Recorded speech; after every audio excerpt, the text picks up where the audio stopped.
Good morning. Good morning, everybody. Welcome to the March 19th, 2025 APFA Retirement Seminar, which we like to call Good Slide, which I just finished some studying for my CQ next month, and there's not going to be a good slide anymore. Oh, no. Oh, no. So, yeah. So we're going to have to come up with Era. a new name. We're taking proposals, suggestions for a new name. But hey, who are we? This is Kim Coates-Tuck. Hey, Kim. Hey, She's the everyone. APFA National Retirement Specialist. I'm Patrick Hancock, the Retirement Specialist Emeritus. I have no idea who the people in those photographs are, but yeah. So we also always give a shout out to Ron Harris. Hey, Ron. Ron Harris was responsible for an awful lot of the information you're going to see, the slides and so on. And that was Ron and I on a layover in London, and he may have been a little overserved at that point. It's hard to tell from that picture, but yeah. So anyway, good morning all. So that's who we are. Who we are not is we are not the company. This is a union meeting, and I have been a union representative for enough years that I have developed a rather cynical viewpoint of my employer, or at least some of the managers in my employer's workforce. So if I say things that offend you, talking about the management of American Airlines, oh well, yeah. We are also not your financial advisors, and you may very well need a financial advisor. As a matter of fact, we're probably going to say that about 8 times today, that you will need a financial advisor. There are a lot of them out there. All we can recommend is make sure you know how your financial advisor is getting paid. If your financial advisor is making a commission, if they sell you product A and less of a commission on product B, our experience has been that magically product A is the one that they will tell you you need. We're also not your attorneys. We're also not your Medicare advisors. We're also not your Social Security advisors. And you may very well you need some or all of those people, but we're not it. So this is one of my favorite slides in the whole thing. As of November 2024, we have 27,798 members of the APFA. How many of those people do you think are the age 80 or over? 80? I don't know. Couple maybe?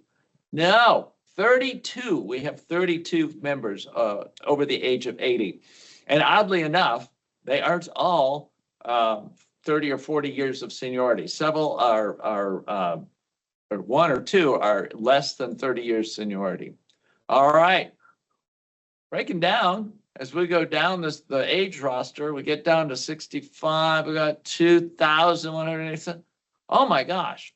60 to 64, 4,900. That's the largest single bucket in the whole core right now. So that kind of tells you, and look at this, another 4,000 in the 50 to 69. That means if you add all those people up, we've got like 12,000 people, is that the number, that are eligible to retire. So if it seems like the union and the company and a lot of people are putting a lot of time and effort into making sure that there is information out there for people who are ready to retire, that's why. Because we have a third, perhaps more of our membership that are eligible to retire today. So this is one of the favorite slides we've got out there. There we go. There's the numbers. Over 55, 12,000 out of 27,000. So there you go. All right. And under 55. There's more. 15,000. There's more. There's more. All right. They've caught up. Tim, give us some housekeeping. Okay, housekeeping, things you need to know to make the seminar go a little more smoothly, I suppose. Good slide handout follows our presentation. Not exactly, but all the information in the presentation you will also find in our Good Slide handout. And you can download it from the APFA website on the retirement page, or if you'd like a printed copy, we'll be happy to send you one. Questions, you can submit them for this presentation via chat. We got a few ahead of the presentation, and we'll be answering those when that subject comes up in our presentation. Checklist, the back of the Good Slide handout, the retirement packet, as it's fondly known, has a lot of really helpful checklists if you're planning to retire or just wanting to do your planning. It tells you what you should do 6 months out, 3 months out, 30 days out, and it's very useful if you don't know where to start. There's also a really good contact list, all the AA contacts, benefits contacts, and the most important contact of all, which is retirement@apfa.org. So don't forget that contact, use it, email us, call us. If we don't get back to you right away, I just wanted to let you know I do fly as well as do the retirement specialist position. And Patrick's usually only here if I'm on vacation or if we're doing a seminar. So if I don't get back to you right away, I really apologize. It's been extremely busy lately. So I'll get that out right out in front. All right, retirement. What does it really mean? So there are three general areas we look at when we're thinking about retiring. One of them is very important, medical benefits. That's what drives so many people waiting till they're age 65 in order to retire because, hey, all of our pre-funded medical benefits that we used to have back in the day were lost in bankruptcy. Thanks very much. So the next is retirement benefits. Those are kind of like the fringe benefits, like your your travel privileges and your retiree ID so you can get your FedEx discount and stuff like that. And that's really the main benefits we get are the little perks that used to just be the additional benefits. But now that, the pre-funded medical's gone and guess what, pensions are largely gone for most of our members now. So if people have a pension, they're lucky. 401k benefits going forward are going to be the largest source of income for most people. So there you go. Those are the three things you really need to look at: your income, your additional benefits, and your medical benefits when you're thinking of retiring. Yeah, the medical benefits, once again, because of bankruptcy, we call that the incredible shrinking basket. And again, that's why people are mostly now waiting to age 65 when they didn't used to do that in the past necessarily. All right, important questions that you need to ask if you're thinking of retirement are, what do you need to retire? What do you get in retirement? What about income? That's really key. And what else do I need to research? So that's what we're going to be covering in the presentation today. So what do you need to retire? Well, what do you need to retire? You need to be eligible. You need money. And you need to be ready. That's a huge one. Lots of times people, their pension is decent, their 401k, they've been saving since day one and they could retire tomorrow. But flight attendant, our job is a lifestyle as much as it is a job. And a lot of times people just aren't ready to leave that lifestyle behind. And Patrick likes to say, when you're ready, you'll know you're ready. Excuse me. So in order to be eligible to retire, you must have at least 10 years of company seniority based on your date of hire. And your age and your company seniority has to equal 65 or more. So both of those components are necessary. Also, for notification, this is new. The form's been around for a while, but everything's been moved around on JetNet. So we wanted to put the information here. The requirement notification form is the AA's, that's their process for notifying them that you plan to retire. So if you go to Crew Portal, you can either access it directly or go via JetNet and departments. And once you're on Crew Portal, you go to departments and then FA Service Center and then forms. And the very last form in the list of forms is FA retirement notification. So that's where you find the retirement notification form. It was in the flight service website, but that's now gone the way of the dodo, and it was in Comply for a while, but we haven't seen it there recently. So this is where you find the retirement notification. And here's what it looks like. So just ask for basic information, and you notice that it shows submit retirement and then rescind retirement. So if you put in the retirement notification form and you change your mind, guess what? You can rescind it. So that's a good thing to know, and we get that question a lot. Also, because of the new RHRA that we got with our new CBA. If you want the RHRA, you have to give 4 months notice. So you need to submit that retirement notification form at least 4 months in advance. If you don't want it, there's no advance notice required. However, most people like to give at least 30 days notice. You're going to get, if you don't want the RHRA and you have sick time left in your sick bank, you are going to get paid out at a paltry $8.65 per sick hour. And we'll talk about the RHRA a little bit further on in the presentation. But the advantage to the $8 is you don't have to give any notice at all. Right. If you don't want to give notice and you only have a few hours left, most people just take the $8.65. But hey, if you've got like several hundred hours of sick time and want to put 50% of that value in the RHRA, then you're going to need to give the 4 months notice. Okay, money. This is the part of retirement that Patrick's really good at talking about, the retirement income. So let's talk about money. When you're doing long-range planning, there are two major questions you have to answer. The first is, how much do I need to have saved on the day I retire to last me the rest of my life? This is one of the most common questions we get. What's the number? What's the magic number? And I would love to tell you what the number is, except my number is different from her numbers, which is different than your number, because we all have different lifestyles. We have different obligations. I was talking to a flight attendant the other day. He's probably going to retire at the end of this year. He has an 8 and a 12-year-old. He has different financial concerns than I do. My cats do not require the same level of medical insurance. So, yeah. But they might want to go to college. They might want to go to college. Yes. Become musketeers. I don't know.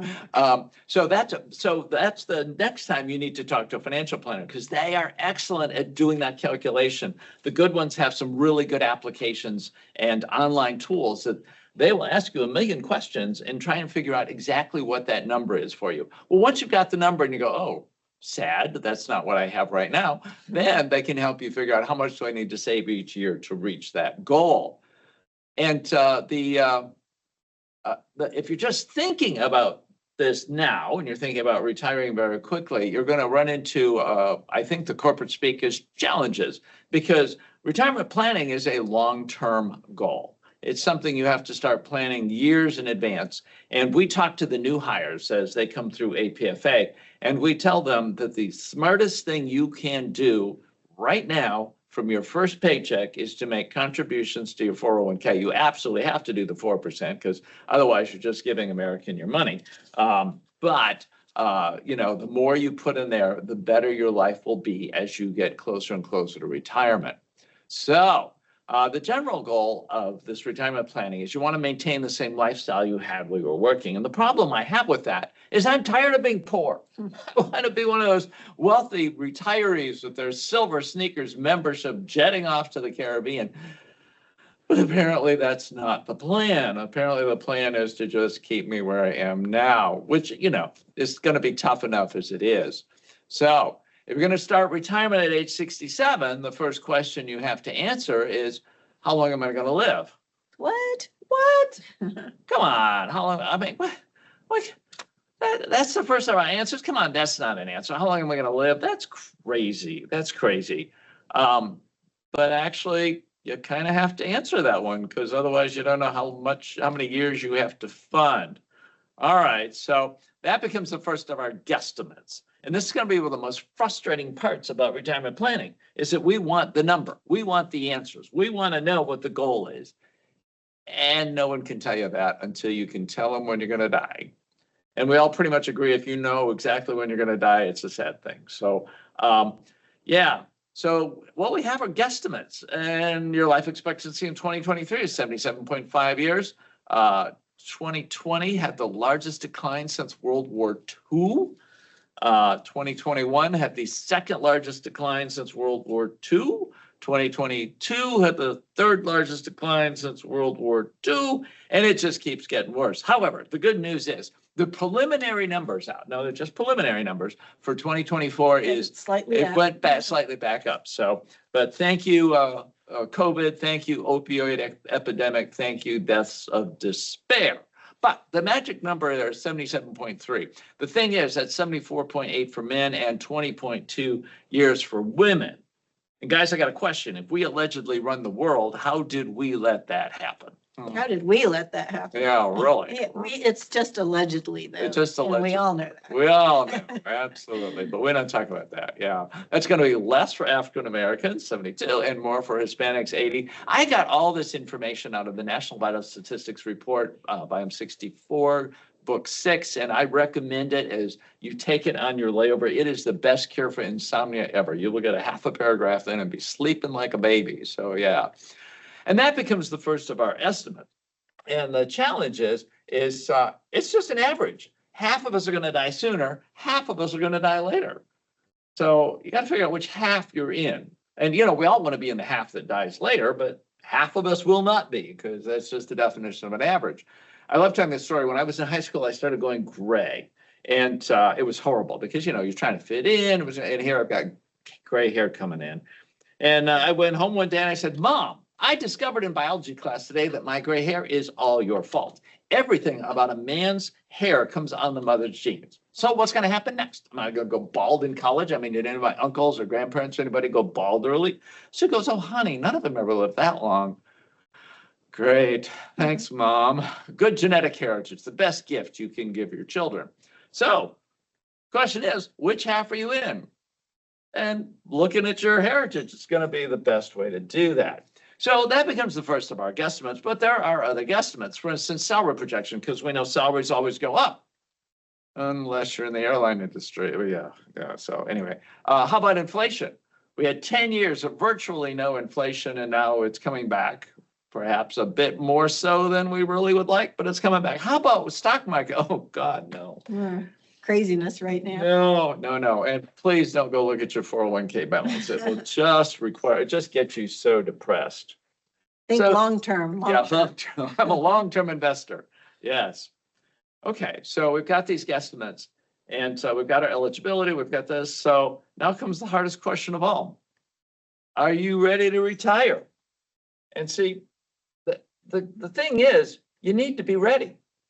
And you know, we're flight attendants, so we'll ask our buddy bidder, we'll ask that flight attendant on the seat next to us, we'll ask all of these people in our lives whether or not we're ready. And because they all love you and want the best for you, they will give you the answer that's best for them, because that's just how people work. They don't know what's best for you. Only you will be able to figure that out. We talked to a lot of people who have retired, who call with some new way that the company's figured out to screw them, and we fix the problem, and then before we hang up, say, hey, wait, I've got a question for you.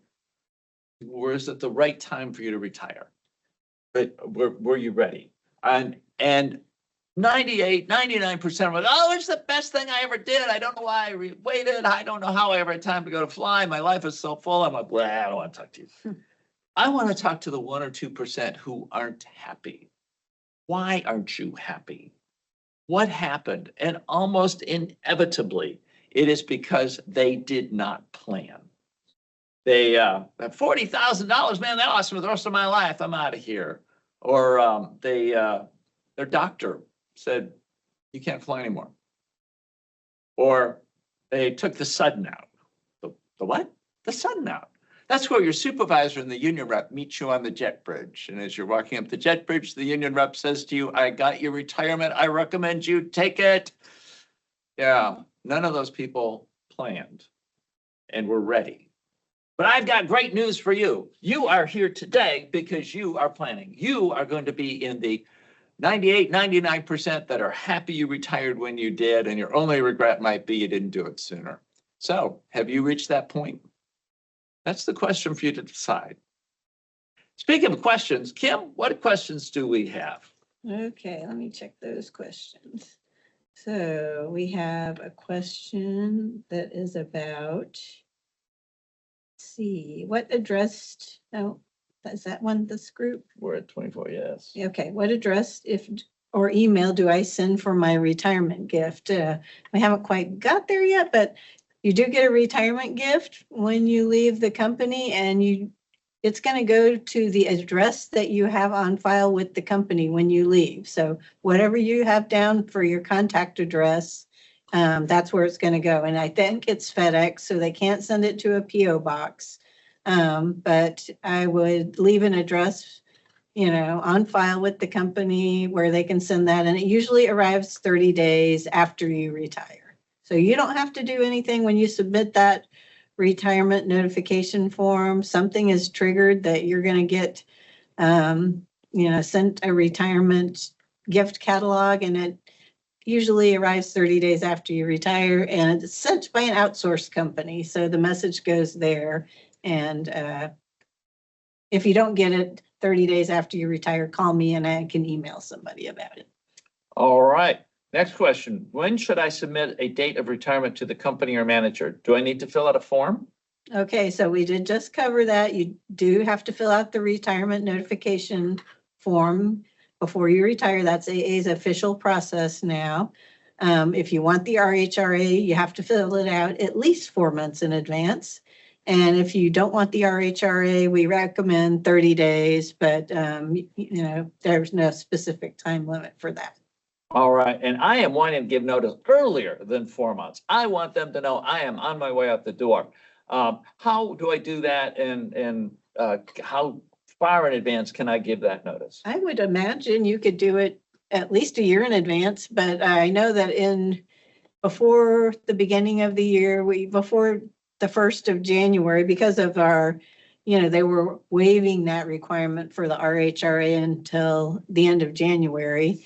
So there were a couple of people that put in December that they wanted to retire in July. So I know that you can do it at least 6 or 7 months. I would imagine a year. I haven't ever asked the company how far out you can do it, but I can't imagine anyone wanting to put it in more than a year in advance. So, all right.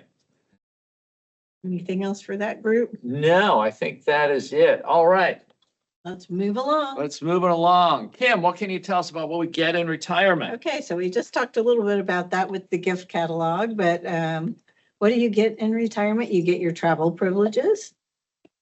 You get paid out for your vacation and your sick time as long as you're qualified for the 65-point plan. You get the option to elect the RHRA account now that that's in our contract. If you have sick time left, you get a retirement gift. And you get the status of being a retiree. You also get the option, if you're between the ages of 55 and 65, to purchase retiree medical insurance. That's really expensive and not a whole lot of people do it, but we're going to talk about that later in the presentation. Okay, so retiree travel. You get your D1 travel, your D2R, which is going to be your unlimited travel, D2P, your D3s. You don't get as many, but you still get them. AA 20% discount, you still get that in retirement. 20% off Advantage tickets. So that's what you get. That's the level of travel you get in retirement. And notice the D1 does not have an R after it. You get the same number of D1s as a retiree that you have as an active employee, and there's no R. So when you're using your D1s, you're just like any other D1. All right, all non-rev travels booked through non-rev travel planner, which is found on the retirees website, because once you retire, your access to JetNet will be cut off and you'll have to go to the retirees website to list your travel and all that. Service charges and taxes are charged through your credit card like they are now. And pro tip is if your D3s are traveling, have them list their own credit card. Zed Travel's booked through MyID Travel, just like it is on JetNet. And that same link is available on the retirees website. There's no jump seat authority and no KCM. And that's another thing. The other big thing probably, other than the age 65 Medicare eligibility, is not wanting to give up that jump seat authority, because we all know how hard it is to get on flights these days. All right, there are some non-rev friendly travel agencies. such as perks. There used to be perks in Dargal, but they merged. So now it's just perks, but there are others, and there's quite a few links of deals and discounts on the retiree site, just like there are on JetNet. Also, another pro tip is if you are coming up on your global entry and TSA pre-check renewal date, try and do that before you retire, before you submit your notification, because, you know, it can still get paid for one more time by the company. If you have submitted the notification a year out, they may not pay for it because they know you're going to retire. So keep that in mind. All right, your sick time and your vacation. We get a lot of questions about this. Your unused sick time is paid out at $8.65 per sick hour, which just is a crime. But it's always good to use your sick time prior to retirement for a legitimate, you know, sick call and everything. That's where you're going to maximize it the most. However, and your unused vacation is paid out at the contractual rate, 4 hours per day at your rate of pay. So you never lose anything on your vacation. And you notice it says all unused, which would be vacation you bid for, and accrued vacation. So if you retire in March, you know, at the beginning of March, you're going to be paid for what you accrued in January and February, as well as any unused bid vacation. You're not eligible. Oh, the vacation payout, which usually comes about 6 weeks after you retire, it's not eligible for the employer contribution and match to your 401k, but it is eligible for the employee contribution. And a lot of people elect to raise their 401k election to a higher percentage so that they can put all or a big chunk of that vacation into their 401k when they leave the company. And you can change your 401k deduction amount or election amount anytime on the Fidelity website. All right, retiree, the RHRA, which is Retiree Health Reimbursement Arrangement. In order to qualify for the RHRA, you have to be eligible for the 65-point plan. And if you want to do it, you have to notify the company 4 months in advance. You're able to put 50% of the full value of your accumulated sick hours into your RHRA. And I had a couple of people that were like, okay, I'm going to put 50% of the value of my sick time into RHRA, and then are they just going to pay me out for the rest? No, it's one or the other. So you get paid out at $8.65 per sick hour, and you really get screwed. Or if you have a lot of sick time, you can put 50% of that full value into the RHRA, but it's not a combination. You know, you're allowed to use your sick time. You know, if you put in for the RHRA 4 months in advance and something happens and you need to use some of that sick time, you're able to use it up until the time you retire. It's just going to reduce the amount that goes into the RHRA. Of course, if I'm using it, I'm getting 100%. Yes. So that's not really a downside if you need to use your sick time for a legitimate purpose. Why it's there. There you go. The RHRA is a notional account, which means it's not actual money sitting in an account, but it's credit for reimbursement for eligible health expenses. So you would submit some proof that you paid for a health, you know, expense, your EOB, if you go to the doctor, your prescription, receipt for your prescription, and then you'll be reimbursed for those expenses. And actually, I think if it's a small, you know, cost like a prescription or something, you can swipe the card, and as long as it recognizes that it's an eligible expense, it will go through. But for bigger things like your Medicare premiums and so on, you'll have to submit proof that you paid for those. You know, I talk to people that prefer to always file for reimbursement because they use their Aviator Red MasterCard to pay for their health expenses and then get reimbursed and get their miles. And that's another pro tip for some people, right? Because those miles are much more useful in retirement when you're a D2R. D2R. Ooh. And there's a list of eligible expenses for the RHRA. which is found on the IRS website. It's basically the FSA and HSA guidelines that they use for the RHRA. Okay, so also when you retire, as we mentioned before, you get a retirement gift. And we need to remove that because you don't contact your flight service manager anymore. That's something we need to update. Basically, when you submit the retirement notification form, that message will go out and you should receive it 30 days after you retire. It has a commemorative certificate of your years of service, which is frameable, and a bunch of options that include things like jewelry, your glass crystal things, champagne bucket, somebody got a TV. What, have you heard of any other fabulous things? So you get to choose what you would prefer. And there's also an option if you don't want the retirement gift, don't just chuck it in the trash, because you can donate that. Instead of a retirement gift, you can donate the value of that retirement gift to the Wings Foundation. And that's a nice thing to do. Also, give yourself a gift before you retire. You need to use your nonstop thanks points before you retire. Get a gift card, you don't have to decide what you want, but you don't want those points to become unavailable, which they will after you retire. So convert them into something and enjoy. And also, before you retire, give all your friends some. Your friends are the great flight attendants that have been on your flight, or anyone wonderful that you worked with. They might like some nonstop thanks points that you can give them before you go.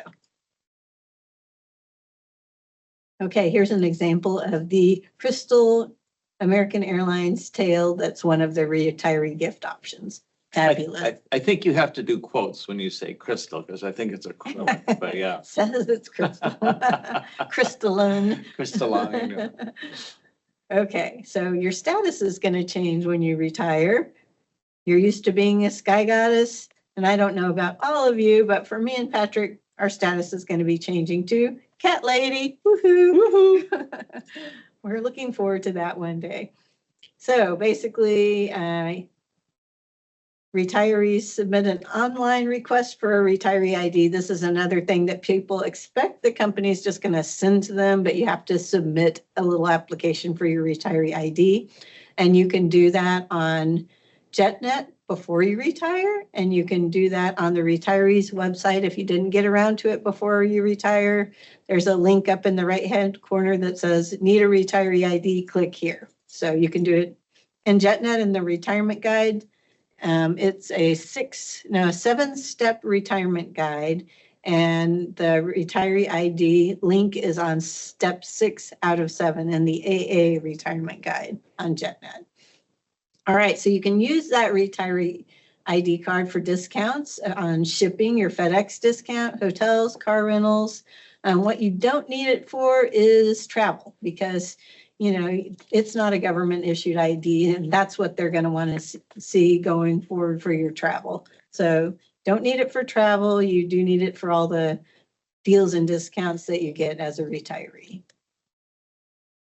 Access to the AA retiree site is part of what you get as a retiree, and that's where those deals and discounts are. That's where you're going to find at least 3 years of your pay information, so you can do your taxes. You're going to have non-rev travel planner. If you decide to elect COBRA, there's a link to the Benefits Service Center, so you can do that. So that's where you find all that information. And the retiree site is www.retirees.aa.com. I mentioned that you'll have the payroll access, because unfortunately, Uncle Sam still wants to get paid, and you got to do your taxes for your last bit of salary before you're retired. And I don't know, I think it's too far back that we might not have e-pays and paperless pay. It's just the payroll system now. Yeah, I think so, yeah. We don't really have all that old stuff if it only goes back 3 years. So your detailed sequence history, if you want that, is not available on the retiree site. So if you, for some reason, want the last year of your sequences, you'll need to print those up prior to your retirement. So some people say, what if I'm not able to retire? What do I do? Well, basically, you can just quit. you notify your manager, that obviously you're not submitting the retirement notification form because that's only, if you're actually going to retire. So if you're just quitting, you do notify your manager. You give notice, and basically your vacation is going to be paid out at the full rate because that's contractual. So you earn that vacation. You're never going to lose money on your vacation. You're going to get paid out at the full contractual rate. If you're a legacy AA flight attendant and you're lucky enough to have a pension, you would contact Fidelity to find out when you're able to draw your pension benefits. And if you're a legacy US Airways person or a former TWA or Eastern person that has a PBGC pension, same thing. You would contact the PBGC if you haven't already started your pension to find out when you're eligible to start those benefits. Since you're not retiring and you're not really a retiree, your sick time being paid out is based on company policy. So you're not going to be eligible for, you're going to lose the value of that sick time. Unfortunately, you're not going to be eligible for the RHRA or for the, payout at $8, the big fabulous payout at $8.65 per sick hour, unfortunately. All right, any questions in this area? Yes. You said that it's age plus years of service equals 65 to be able to retire. Is it also true that you have a minimum of 10 years to service for retiree travel benefits? That is correct. All right. Yeah, you have to, your age and years of service, but you also have to have the 10 years component as well. So I know a couple of people that started this is a second career, so they have the age plus years of service, but they have to wait a few more years to have the 10 years in order to be a retiree. And most people, they wait the 10 years because they want to get the past benefits. So it is kind of addicting, isn't it? It's kind of addicting. Yeah. Even though it's D2R, it's still better than a poke in the eye, right? That's true. Hey, you listed what the flight benefits were for retirees. Can those change in the future? They can, unfortunately, because it's subject to company policy. So if the company were to change their retiree policy, because we all know that we used to be D2s, not D2Rs when we retired. And then the company made that change around the time after the merger, and basically they went back and changed all the retirees who retired since the dawn of time that were still using their travel benefits became D2Rs instead of D2. So hopefully they won't be doing that again, but it's a policy related decision. It's not contractual. So, they could do it. All right. And I have a registered companion as an active employee. Do I also get one as a retiree? You do. So if you're able to have either a spouse or a registered companion. So if you're married and you don't want to have your spouse on there, make them be a D3 and you can have a registered companion.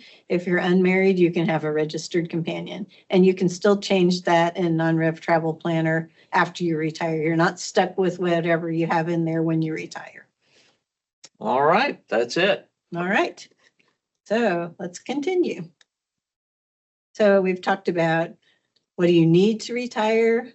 What do you get in retirement? So Patrick, what about income? That's really important. Funny you should ask. What about income? Well, in retirement, you hope to have 4 or 5 different streams of income. And actually, that's really important. Like Kim said earlier, the biggest, baddest retirement pile out there is going to be your 401k. You also should probably have an IRA somewhere out there, Social Security, and we'll talk about that. But, we keep saying, oh, it's not going to be there anymore. I'm pretty sure Social Security is going to be one of the last things to be cut from the safety net because, oddly enough, old people vote. And then savings. And savings has some really different looks than we typically think about. I think about my old passbook savings down at the credit union. Savings also has some other looks, things that count as savings, for instance, the equity in your house, life insurance. We'll talk about that. And then pensions, if applicable. And if you've got all 5 streams of income, I like to think of it as like a 5-legged stool. It's very stable. Because if one of those legs got kicked out from underneath you, I don't know. Let's pick on Social Security. What if Congress or somebody advising Congress said, hey, you have a pension or you save money tax deferred in a 401k. You don't need as much Social Security, and reduced or eliminate your Social Security.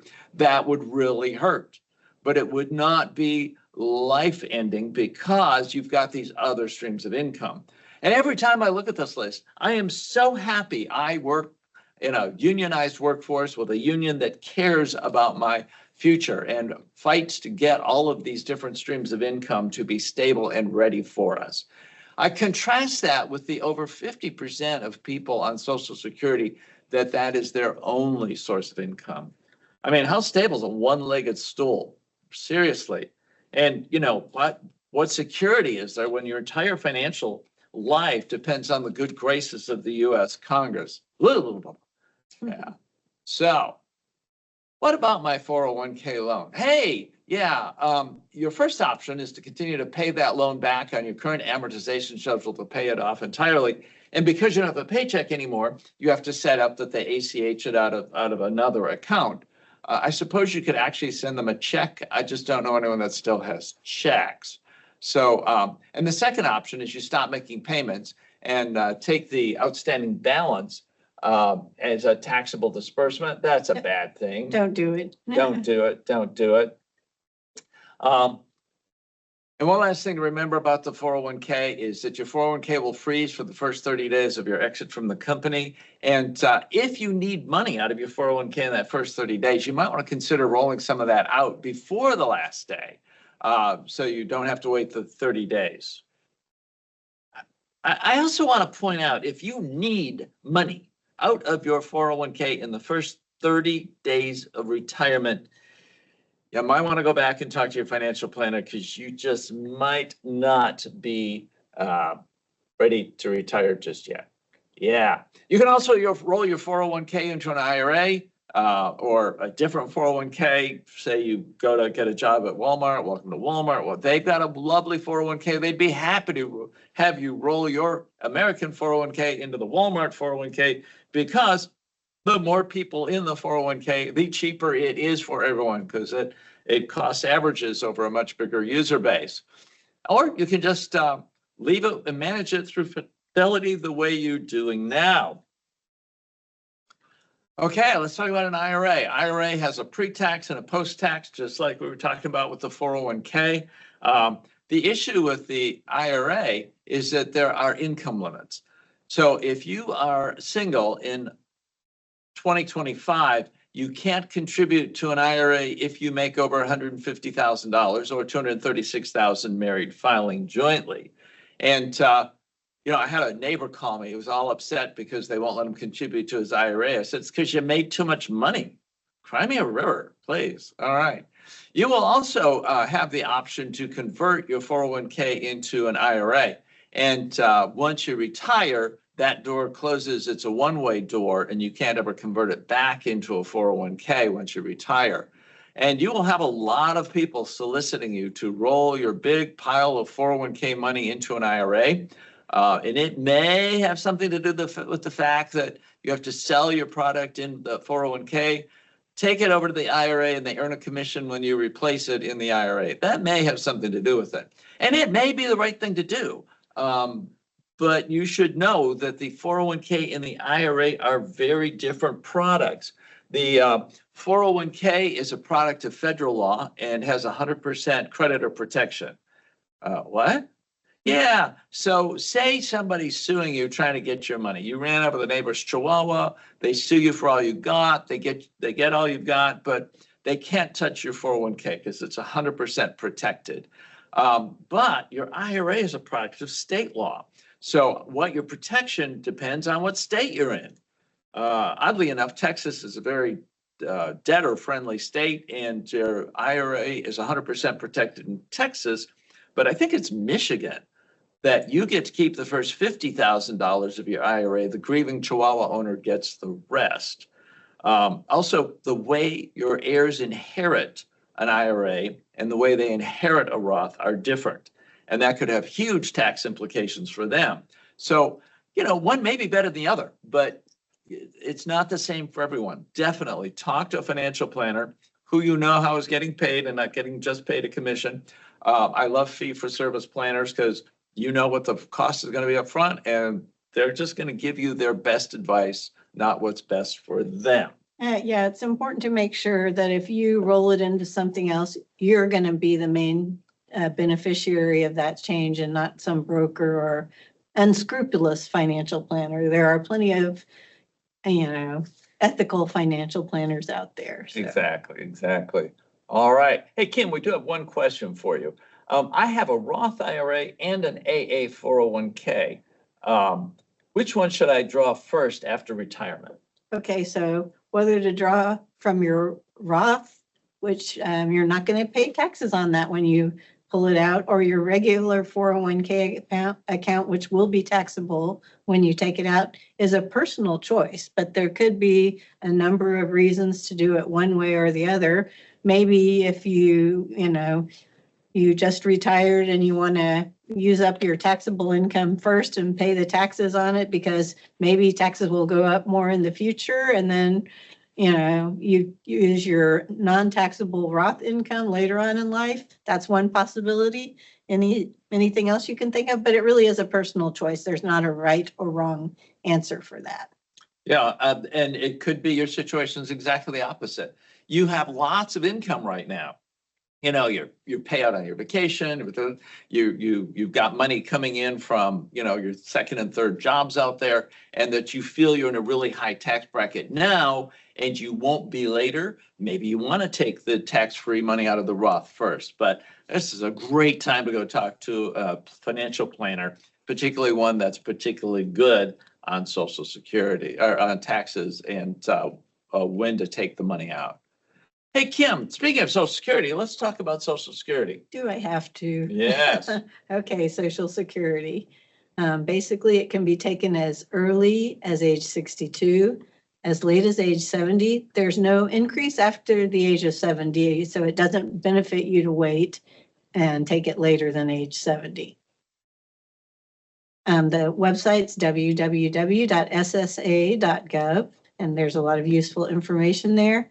Married couples have some very complicated decisions to make as far as when and how to draw their Social Security. I think if you're single, there's 9 potential options, and if you're married, that translates into about 81 options. Some of them might be rather obscure, but that's why you want to talk to a Social Security advisor about it. Try and figure out what's best for you and your situation. Social Security advisors are available in most states. There's free ones, I think, with like Ship or Shine or whatever. They'll help you out. And then there's apps, or you can probably go to the Social Security website and get a list of Social Security advisors in your area. I was reading the AARP newsletter on my flight in from Incheon yesterday. What? And you're admitting that? I am. You got to do something to stay awake on these 14-hour flights. And they had an article on the different ways you can find your best strategy for claiming Social Security. Cool. And oddly enough, one of the companies that has a really good calculator is called Fidelity. There you go. So on the Fidelity website, search for Social Security, Social Security benefit calculator. And they will ask you all these questions. How much does your spouse make? What's your spouse, blah, blah, blah, and they will give you their recommendation and show you the total outcome of Social Security earnings based on different withdrawal strategies. Pretty cool. Okay, so there's some pros and cons if you're considering taking your Social Security early at age 62, and we're going to walk through those a little bit. One pro is that you would get more years of payments, and that usually over time, if you're going to live at least 30 years or more, translates into more money over time. Another pro is you can get the money now. If you have to leave earlier, I've talked to quite a few people lately that are leaving a little earlier than they planned because of illness or injury, having to take care of a parent who's ill or something like that. So if there's something that comes up and you have to leave earlier than intended, you can get the money now if you need it. A con is that if you start at age 62, you're going to get those lower payments for the rest of your life. You know, if you take it early, it's stretching your benefit over more time. Those payments are going to remain at that lower rate. Obviously, it's going to have the cost of living increase for Social Security, but it's going to be lower than if you waited until age 67 or 70 to start your Social Security. Another con, you're subject to income limits when you take early Social Security until you hit your normal Social Security retirement age, which is SSNRA. So basically, if you take your Social Security at age 62 and you're thinking of working in another job, or if you're thinking of even starting it at age 62 while you're working as a flight attendant, you might want to double think that or talk to an expert, because you're limited on income and you're going to get taxed at a higher rate on income above a certain level. So the income level for 2025 is 23,400. So if you make any income higher than that amount, you're going to be taxed $2 for every, you're going to be taxed, $2 for every, no, $1 for every $2 earned over that level. So you might want to be cautious. I know if I just flew the hard 40, I would be over that level. So I'm not going to want to start early Social Security at age 62. You know, so just make sure you know what you're signing up for. It sounds great, I'm going to start it early, but you don't want to get into a bind where you're paying way more taxes than you really need to be doing. So also, the break-even point as far as taking early Social Security and Social Security at your normal Social Security retirement age is the average age of death, which Patrick told us earlier.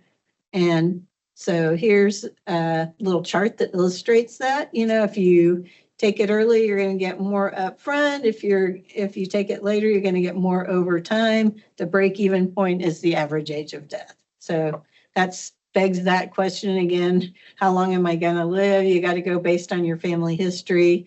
You know, my grandmother bought a car in her 80s, so maybe I would take it at the normal age or later. Patrick, he's still working, so he doesn't have to worry about it. But if he weren't, he might want to take it early since his uncles died before they found out if they were going to go bald or not. You know, that's sad. But anyway, look at your family history, your general health, and you got to make a guesstimate. All right, so full Social Security at Social Security normal retirement age. So there are special one-time limits in the first year you reach your Social Security normal retirement age. So if you decide, say, you know, start Social Security when you hit 67 for most people, but you can, the limit on earnings is a little bit higher because they assume most people are going to be working up until the time that they start their normal Social Security. And here's the chart that shows basically if you were born in a certain year when you can start your Social Security. So for anyone who born in 1960 and later, it's age 67. And then there's a sliding scale if you were before, you know, born before that, 66 and so many months, you know. All right. What counts as earnings for Social Security? Well, that's a great question because we actually have a question coming up from a flight attendant that sent in. If I'm trying to calculate what my earnings are for Social Security, does it include the Social Security? Great question, actually. That is a good question. Earnings include income. And income from wages or net earnings from self-employment. So you got, you know, some little side gig down at the White Elephant place. So we're going to count that as wages. It also includes bonuses, commissions, severance pay, all those things that are actually related to working for someone else. Here's the good news. Earnings do not include investment income. So pensions, capital gains, inheritance. Thus, dividends and capital gains won't negatively affect your Social Security benefits directly, even if you decide to file earlier than your full retirement age. So you could go ahead and start your pension and start your Social Security, and they don't count that pension payment as being part of that was a $23,000 income limit. One of the questions we get all the time is there taxes on Social Security? Well, Yes and no. The first 15% of your Social Security is tax-free for everybody. Warren Buffett doesn't pay 15% tax on the first 15% of his Social Security, but he doesn't know that. So you may pay a tax on 0, 50, or 85% of the rest, depending on your combined income. No, this is how much will be taxed, not the tax rate. Let's take a look at what that means. So if you're single and you earn 0 to 25%, or if you're married up to 32%, 25,000 or up to $32,000 as a joint, 0% of your Social Security is taxed. Well, that's pretty cool. But if you earn up to 34% as single, 44% married, 50% of your Social Security is subject to whatever tax bracket you're in. And over 34 or 44, all 85% of your Social Security, because remember that first 15% is never taxed, is subject to whatever tax bracket you're in. Are there state taxes on Social Security? Well, in 37 states, your Social Security is tax-free. 13 states do tax some or all of your Social Security. So what's that mean? That means when you're trying to figure out where do I want to retire to, it might not just be which is the good climate, which has good medical, which has, great entertainment.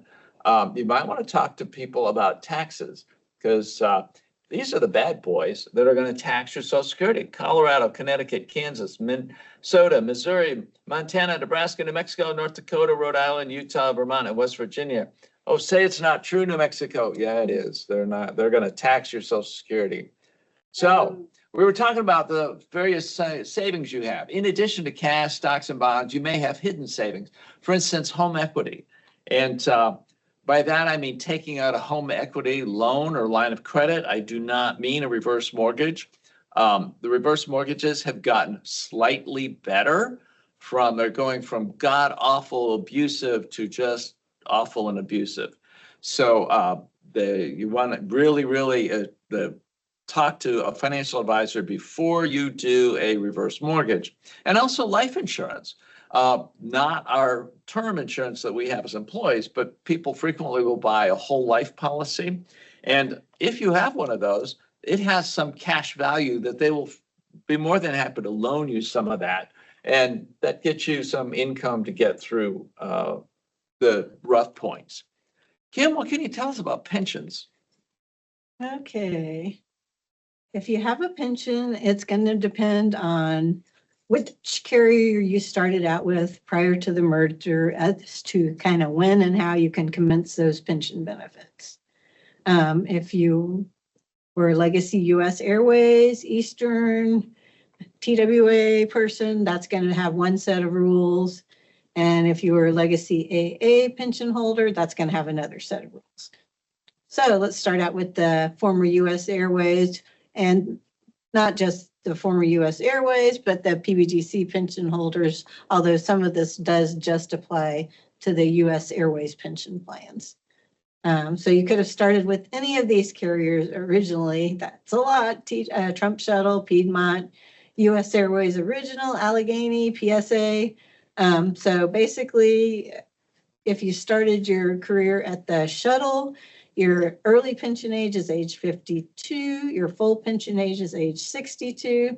According to the PBGC, because there was a rule change, you can start your pension early and still work at AA and take your pension, your PBGC pension. However, if you started early, there's a 3% per year reduction for every year prior to age 62 that you take your pension. And that 3-year reduction applies across all the different pensions options, whether Legacy US Airways, Legacy AA, if you take your pension early. All right, Piedmont, Allegheny, US Air, early pension age is age 55 and full pension age is age 62.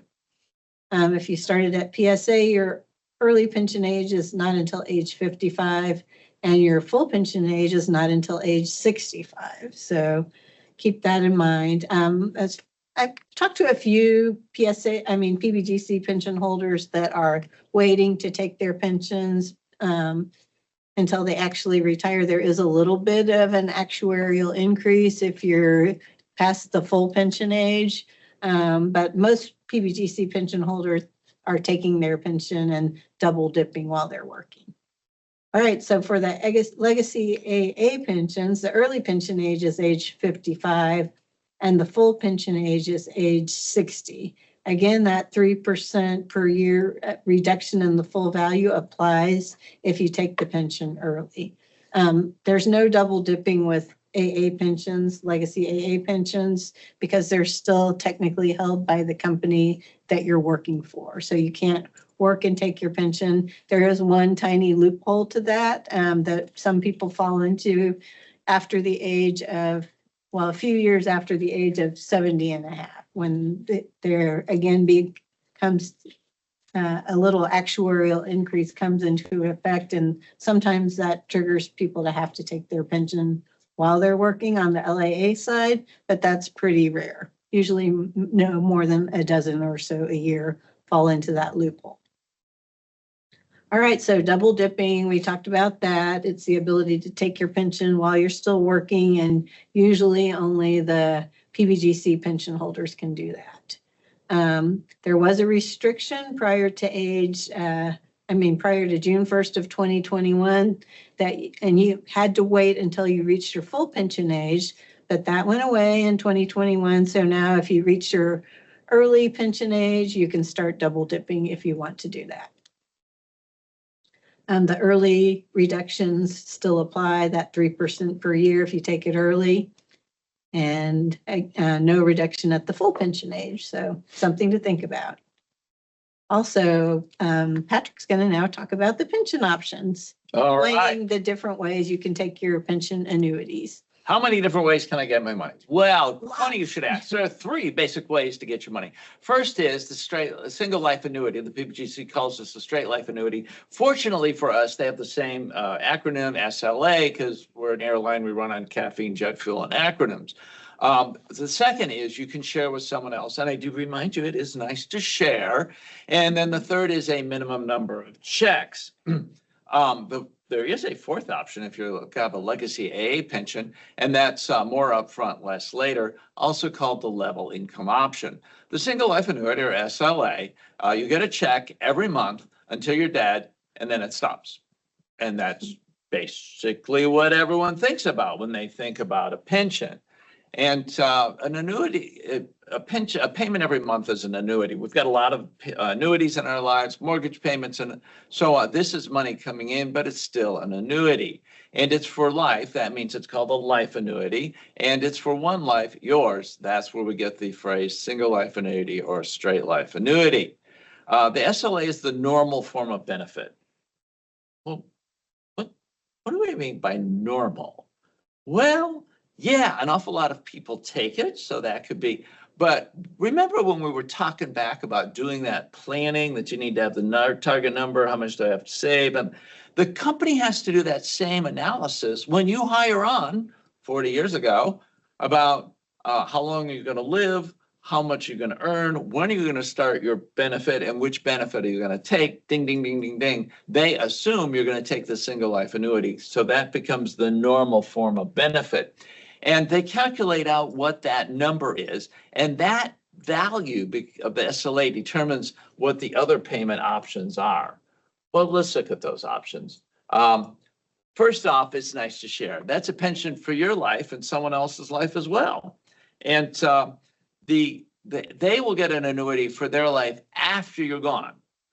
You never get two checks at the same time. They come to you, you die, it goes to your survivor. And because they survived you, we call that the survivor annuity. Now, here's the problem. Remember, it's the same big pile of money. We're just slicing it up different. And you can choose to leave them 50% to 100% of what you get. Not your SLA amount, but your lower amount for the joint survivor annuity. But here's the problem. The more you leave them, the less you get. What? Oh, crap. Yeah, I mean, I got to leave something for Bozo, otherwise they're going to be living under a bridge after I'm gone. So I'm just going to take that risk and do it. Yeah, I'll just take less while I'm alive. Again, broken cookie. Okay, yeah. So, but what happens if they die first? Oh no, I'm stuck with the lower monthly amount. I could have had the higher amount with the SLA. there's a technical name for that. You're screwed. But yeah, but I got good news for you. There is a way to cover that risk. Flight attendants have another option called the pop-up option. And when you select the pop-up option, we take a slightly lower amount again each month, but you cover that risk that the joint annuitant dies first. With the pop-up option, if your joint annuitant dies first, you pop back up to the single life annuity. So yeah, most people that do the joint survivor take the pop-up option as well. The cost, like how much less and how much you have to take, depends on the age difference between you and the joint annuitant.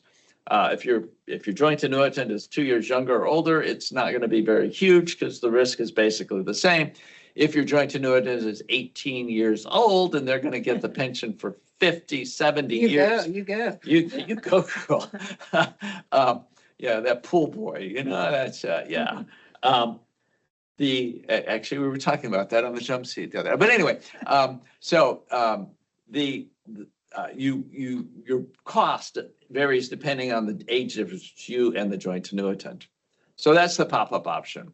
There is, and most people are going to take one of those two options. And by most people, I mean north of 90%, probably north of 95% are going to be taking one of those two options. But there is another option, and that is the guaranteed period certain.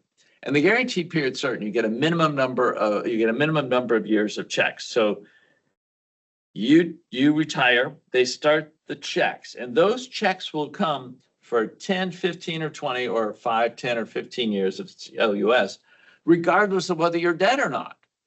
And you're taking a lot less in order to get that guarantee. So there's not very many times that this makes any economic sense. There are some, they're rare.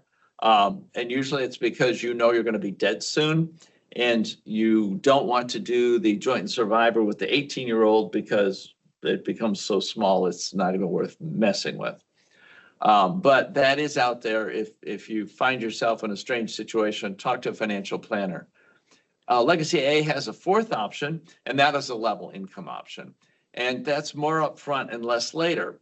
And again, I'm not even sure it's actuarially sound. They swear up and down it is. But the only time this would make sense is if, like, you left and didn't plan. Say you took the sudden option, and all of a sudden you have to try to figure out how to live on your AA pension before Social Security kicks in. AA says, we got a deal for you. We will give you more now, but then when Social Security kicks in, either at age 62 or at your full SSNRA, we'll give you less. And it's supposed to balance out over the long term. And I'm not sure it does balance out over the long term, but if you need the money now to pay rent and put food on the table, it's there. And you definitely want to talk to a financial planner before you do that. And again, there's not a right and wrong choice. I mean, if you have to retire sooner for some reason and you need the money, that's why that option exists. So it doesn't, there's not a bad choice. There's just a best choice for you when it comes to all these things. Exactly. And if you've heard this echo through here a couple of different times, we all have our own unique situations, and therefore we all have our own unique answers that are best for us.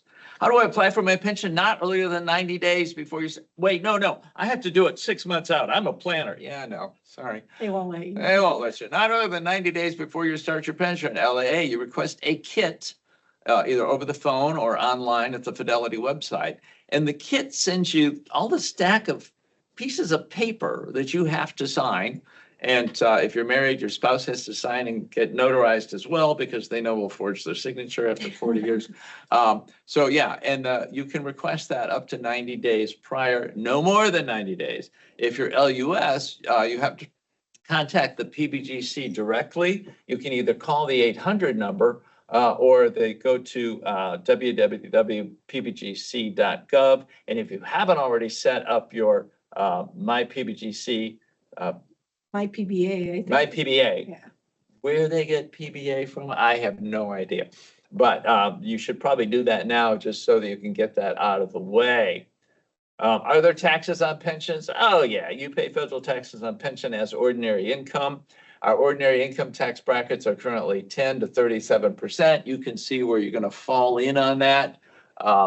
Most of us fall into the 22 to 32% bracket, somewhere in there. And then there are some states that don't tax pensions. There are 14 states, or only tax a portion of those pensions. So it's just 4 additional states. So again, if you're thinking about where you're going to retire to, if you're not going to stay put, take a look and see, is the state going to tax not only my Social Security, but are they going to tax my pensions? Remember, your mileage may vary. These numbers are used for some mythical flight attendant and not for you. Kim, do you have any pension tips for us? I do have some pension tips. Okay. So here we go. Basically, the pension tips can be requested from AA or the PBGC no more than 90 days out. We mentioned that. From your retirement date or your benefit commencement date. Say you retire and you're not eligible to start your pension because you're too young and you want to start your pension as soon as you turn 55 or 60 or whatever, you would notify the PBGC 90 days prior to that date that you want to start your pension. Pensions always start on the first of a calendar month. So that's why when people ask us, is there a better time to retire? It's often better for a lot of people who are waiting to retire until they start their pension to have their last day as an active employee be the last day of a calendar month, and their first day as a retiree be the first day of the following calendar month, because the pensions all start on the first of the month. So as long as you're retired on the first of the month, you'll be eligible for a pension payment for that month, as long as you got your paperwork done in time. So be done with your last trip before the end of the previous month. If you're going to retire on the first, it's the calendar month, not the bid month. And usually this isn't a problem anymore with the retirement notification form and PBS. They pretty much take you off of everything if you have a retirement date in there. But it's always good to kind of, be aware of it because mistakes happen sometimes. So fly through trips that can't be dropped would prevent you from being a retiree because you're still on payroll and would delay your pension payment for a month. So you don't want that to happen. All right, so more pension tips. If you have been divorced, if you were divorced while you were earning that pension money, they're going to want copies of the divorce decrees and or quadros. Your pension can be delayed. Your pension benefit payments could be delayed if they don't have those documents submitted. And, if you worked for the company for years and you submitted divorce paperwork to take the person off of your benefits, they don't still have that on file. They removed them from your benefits and shredded that. So you still do need to provide that information to Fidelity or the PBGC because old information isn't going to be on file anymore. All right, if you're a widow or a widower, you need to include a copy of the death certificate with your pension kit when you return it. The first month of your pension is pretty much always paid retroactively. Used to be 4 to 6 weeks. Guess what? They're getting better. Now it's more like 2 to 4 weeks following your retirement that you would receive your first pension check. So if you're going to retire on April 1st, they're not going to process your pension this is for LAA, basically, not going to process your pension paperwork until you actually retire. So you'll probably receive your first pension check on May 1st, along with your May pension check, and then you would receive on the 1st of every month after that. Pretty much like clockwork, unless it's a holiday, it may be a day off or something, but pretty much the 1st of the calendar month every month. All right. The qualified pre-retirement survivor annuity. We get quite a few questions about this. Federal law says if your spouse automatically gets a 50% joint and survivor annuity if you pass away before you commence your pension benefits. So if you're married and you have a spouse on record, your spouse is going to get a portion of your pension benefits if you die, but it's only 50% joint and survivor annuity. What the qualified pre-retirement survivor annuity allows, and this is just for LAA pension holders, unfortunately, it allows you to elect 100% joint and survivor annuity. So if you were to pass away while you're still working or after you retire, but you haven't started your pension yet, you can elect for your spouse to get 100% joint and survivor annuity rather than a 50% joint and survivor annuity. So that's a useful thing. The form is found on Net Benefits website, the Fidelity website, basically. And if you can't find it, you would go to where you can estimate your pension and then go to forms, and it's in there. But if you can't find it, you can always call Fidelity and they'll manage to get it to you. Flight attendants are the only work group in the company that can elect this benefit, and they don't have to pay for it. The company pays. If you talk to a pilot, they may say, don't fill out that QPSA form because, you know, it's going to reduce your pension. Well, that may apply to them, but it doesn't apply to the flight attendants. So another thing, you have to have been married at least 12 months. Yeah, I had somebody contact me recently and she said, I just got married and I tried to do the QPSA form and, you know, I need to know if it went through or not. And I said, you need to wait another 11 months and then send it in again because it's not going to go through until you've been married at least 12 months. So keep that in mind. All right. Any questions about pensions? We do. First off, from LAX, I'm a legacy A. Our pensions are frozen, but I've heard rumors there's a way to increase the monthly payment above the frozen amount. How is this done if true? Is it something to do with waiting until a certain age? Thanks.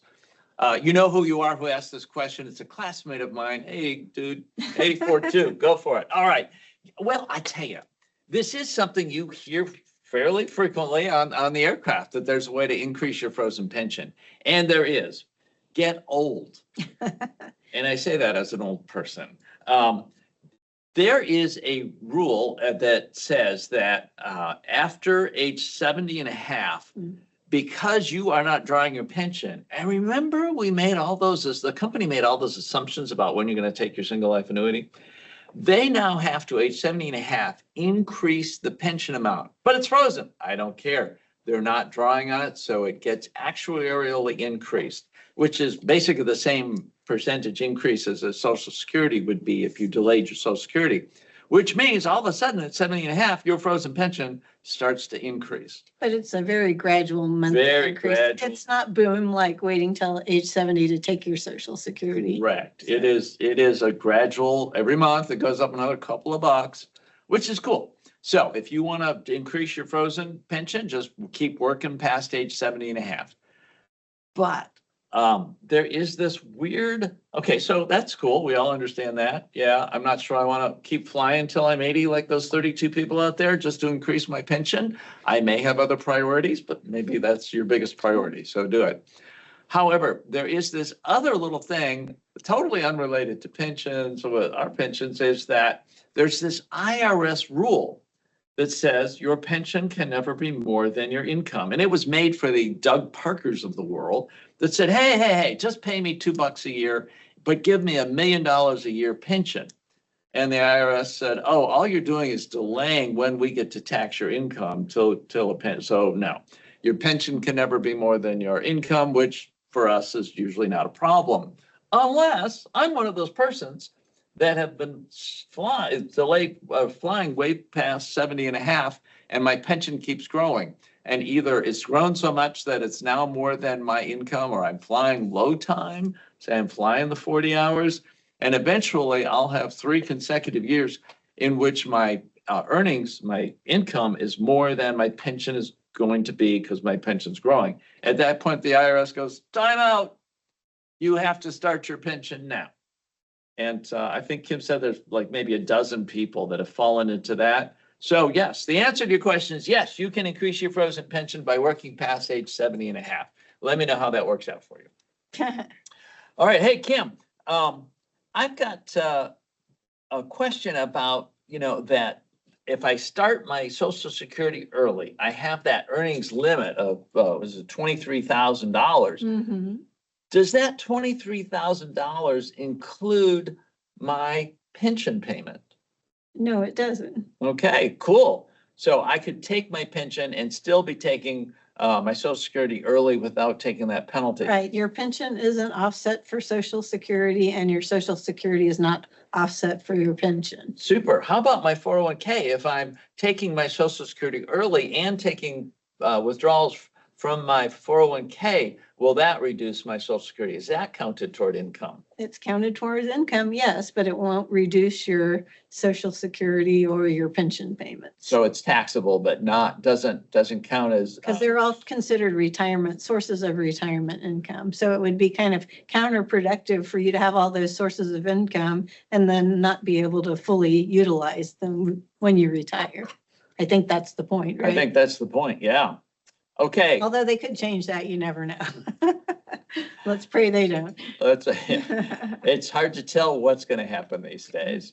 Okay, I've got this whole thing set up. I'm trying to plan in advance. Kim, how far in advance can we request that AA form, the CMS 564 about? Okay, this is for Medicare, the CMS L56 form. We're going to be talking about Medicare in a few minutes, but if you're kind of thinking about your planning timeline, I usually suggest 60 days, so 2 months or maybe a little before 2 months out to send that Medicare form to the company so they can send it back to you, and then you'll have it in your hand and can take it to the Medicare office and show that you have had creditable coverage since you turned 65. So you won't be subject to any late enrollment penalties. But we'll talk about this a little bit more in, I think, the next section. We will. And then the last question on this section is for me, can I draw my pension and Social Security and work? Yes, you can. The trick is you have to be over that Social Security normal retirement age so that you don't have the earnings cap, which would reduce the Social Security. You can draw your Social Security. You can draw your pension. If you're eligible on the LAA side, which aren't very many people. Right, if you're one of those, or if you are on the LUS side and reach your full pension age, you can take that as well. You can actually take it early if you're willing to take the deduction too. And that's what we call triple dipping. If somebody's eligible to take their pension, their Social Security, and still work, lucky them. Lucky them. Lucky Yes. them. All So right. Most LAA people can't. A small fraction can, and all LUS people could eventually be able to triple dip if they still have a PBGC pension. All right. All right.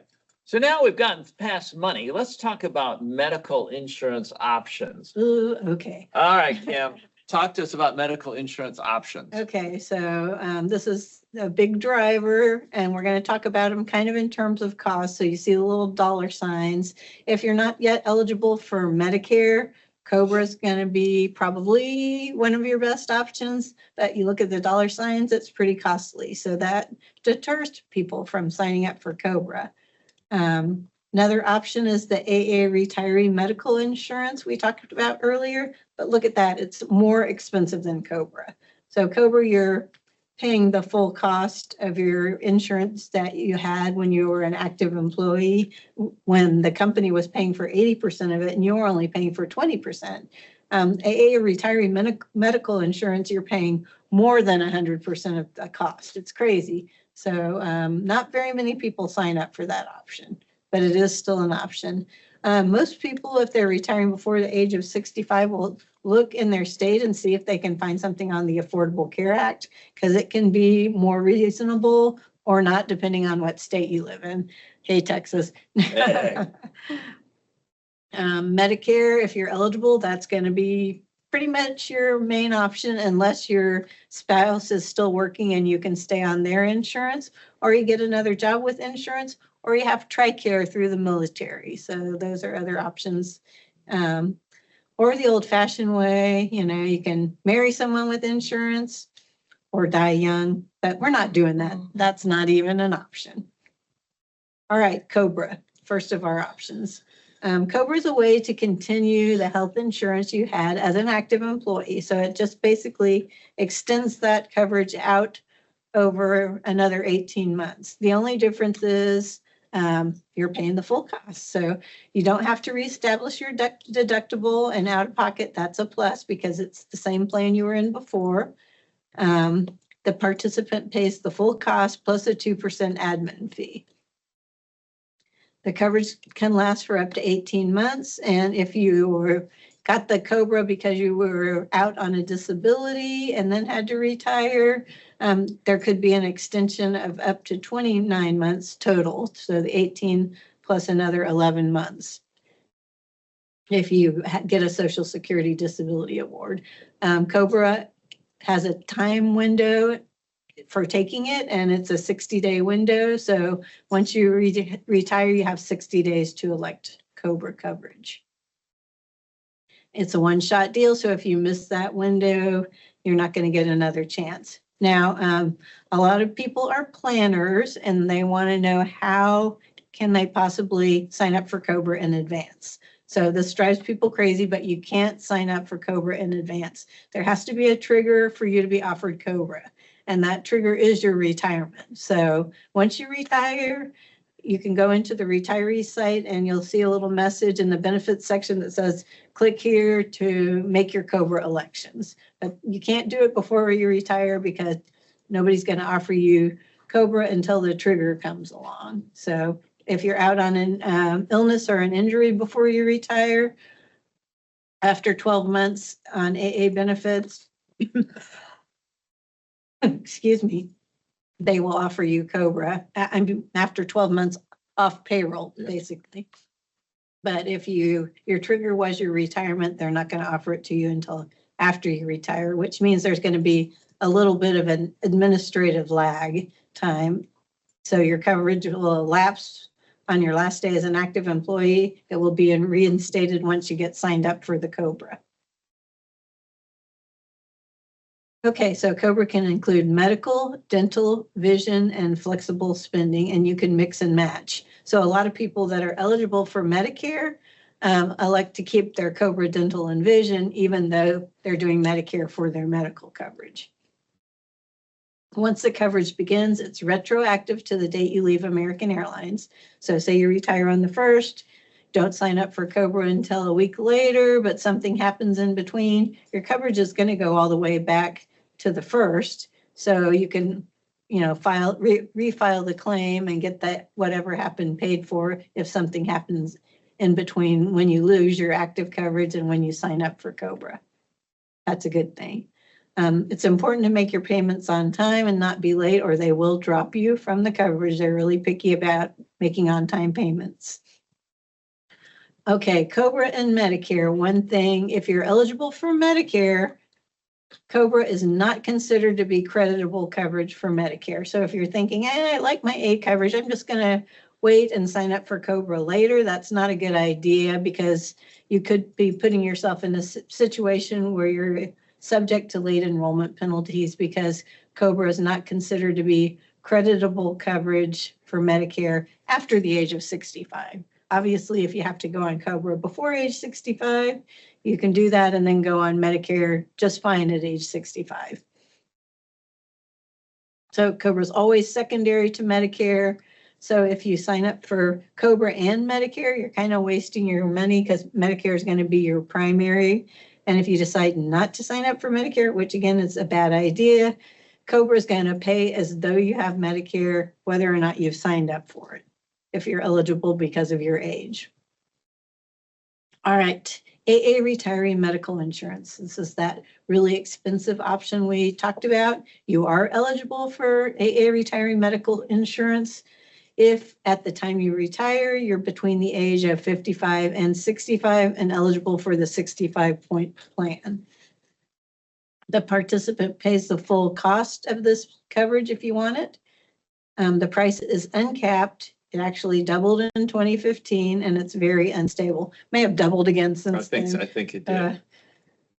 All right, so it's good medical coverage. So basically, it's, like our old, back in the day, standard medical plan. $150 deductible. $150 deductible, $400 out of family deductible, $1,000 out of pocket max. Sign me Sounds up. great. When can we sign up? The only catch is per person for the one person a month, $2,762. So ouch.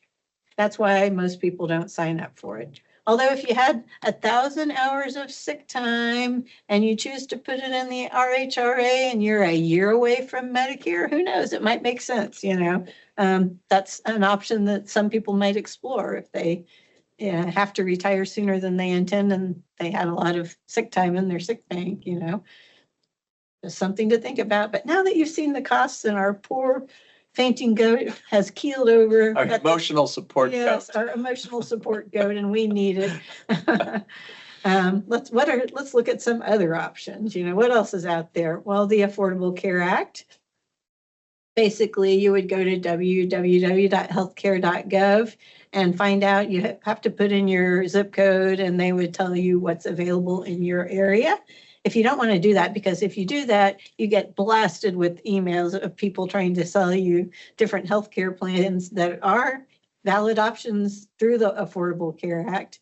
And if you get a tax credit, you could get a lower amount. So if you're eligible in retirement, your income's lower, you might be eligible for a tax credit and you might get subsidized coverage under the Affordable Care Act. That's an option.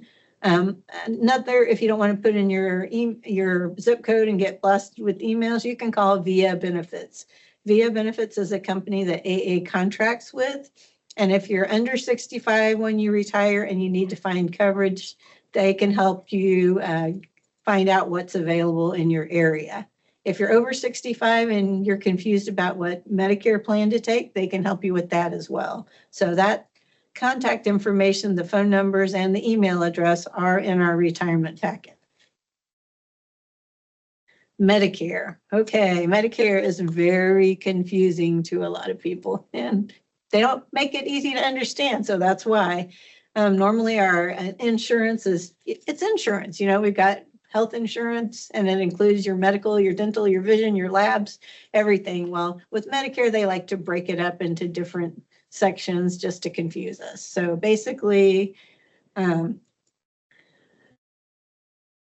before I go into that, I wanted to say if you're still working and you turn 65, you can remain on the AA insurance. We do get that question a lot. People call up and say, I'm turning 65. Do I have to sign up for Medicare? No, you do not. Do I have to sign up for Medicare Part A? I heard that I at least have to sign up for Medicare Part A. In most cases, you do not have to sign up for Medicare Part A. The only time I've heard that some people with TRICARE do have to sign up for Medicare Part A. So if you're eligible for some kind of coverage through the military TRICARE or TRICARE for Life, you would need to call and find out if you need to sign up for Medicare Part A. Excuse me. But most people over 65 can stay on AA coverage and defer their Medicare enrollment until they actually retire. Sure. All right. So let's talk about Medicare in the different parts. There's Part A, Part B, Part D, and supplemental. Okay, that's real complicated, but yeah, okay. So Part A is going to be your hospitalization, and Part A is pre-funded, and most of us know what a pre-funded plan is because we had one for a while, and that is during your entire working life, you've had this deduction called FUTA out of your paycheck, which is funding for your Part A. So when you finally get to Part A, you don't have to pay any premiums. So a lot of people feel I'll just sign up for Part A, even though because it's not going to cost me anything. And for most of us, that's not a problem. For some of us, it's a problem. If you have a health savings account, an HSA, and if you do, most of us have the FSA or the HRA or the IRA, but if you have an HSA, you will lose the opportunity to make contributions to it if you sign up for Part A. And the HSA, Health Savings Account, is only linked to the core plan. The core plan is the company's high deductible plan. So if you're signed up for the high deductible plan, you don't want to sign up for Medicare Part A. Any other plan, the standard plan or the standard plus plan, the high cost coverage, all those you can sign up for Part A with no problem. It's the core plan. So check your enrollment information and see what you signed up for if you don't remember. And that will tell you whether you can go ahead and sign up for Medicare Part A or not. Yeah. Part B is going to be your doctor's visits and your lab work. And there is a fee for that, and I'm drawing a blank. It's what, Part B? Yeah, 170 something dollars a along month. those lines. Yeah, per month per person for Part B. And you do have to sign up for that when you are first eligible. Like when I'm 65, no, when you're eligible. And that means that your employer insurance has ended. And this is one of the most common questions we get. But my sister tells me I have to sign up for Part B or I'm going to pay a penalty. And she would be right if you were eligible at this point. But not working. But not working. And so if you are working, you have your AA employee or AA medical plan. You do not need to sign up for any of Medicare. I guess it's if you're working and your employer provides creditable coverage, which coverage. AA does. Yes. And I mean, there are some technical things about, does the employer have more than 20 employees? Well, yeah, AA does. So if you've got AA, you don't have to sign up for Medicare Part A, B, D, or sub. And then Part D is going to be D for drugs. And Part D is a plan you're going to purchase from an insurance company. And so there's many of them out there offering different Part D plans. So there's the Part D from Blue Cross, there's a Part D from Kaiser. And you'll have to find out which ones are available for you in your zip code. And then the second thing is you have to find out, well, what do they cover? So for instance, one plan may cover your low pressure, blood pressure medicine, and the other plan does not. So you kind of have to compare them. And the most annoying part of that is you go through all of that, get the right plan, and then in October of next year, when it's time to re-enroll, they announce we're making just a few minor changes to our plan, and that may include no longer recompensating or paying for your drug. So their formulary list. Formulary list, yes. So you have to basically do that again every year. Medicare actually on their Medicare.gov actually has a pretty good tool in which you plug in your zip code and your medications that you're taking, and they'll tell you if you go to this plan, your total yearly cost will be, because even though the premium may be higher for one of the plans, if they're covering an expensive drug that the cheaper plan does not cover, well, your total costs are going to be lower by getting the better plan. And then AARP has a good Part D checker as well. And it's also a really good idea if you're talking to a Medicare advisor, write down, tell them the doctors you want to keep seeing, tell them the medications you're taking. Because of HIPAA, they can't ask you about that stuff. So they can't say, tell me what your needs are, what drugs you're on, what doctors you want to keep seeing. But if you disclose that information to them, they're going to be better at finding the best plan for you. So that's really important. Yeah. Now, we were saying you don't have to sign up, but that doesn't mean you have to sign up ever. Once you are eligible, your American Airlines or your spouse's coverage ends, you have 60 days to sign up for the Part B and Part D, or you're going to pay late enrollment fees. Oh, no. Well, what if I work for American until I'm 70 and then I go to enroll and they go, hey, you should have signed up 5 years ago. How do I prove that I had creditable coverage? You prove it. It's bureaucracy with a form, CMSL 564. That's the one that the person submitted the question about that we said we'd get to. So now we're getting to it. So Kim, tell us about the Medicare Employment Verification Form. So basically, this is a form and you want to get the form. You can either download it from the Medicare website, which that's the best way to do it because they have the most up-to-date version of the form. But if you have trouble, I'll be happy to email a copy to you. You print it up, you fill out the top portion, and then you fax it to the company. Yeah, they're kind of old school on how. I think you can upload it on JetNet. There's a way to do that, but since they've moved everything around on JetNet, it's kind of, people have been having difficulty finding that. But if you're savvy and you've figured out your way around JetNet, you might be able to upload it on JetNet or on the Alight website. But basically, you send it into AA. They're going to mail it. They're going to snail mail it back to you because they don't like to email things with your social security number on it. And then you'd get it and you take that along with the application for Medicare Part B over to the Social Security office.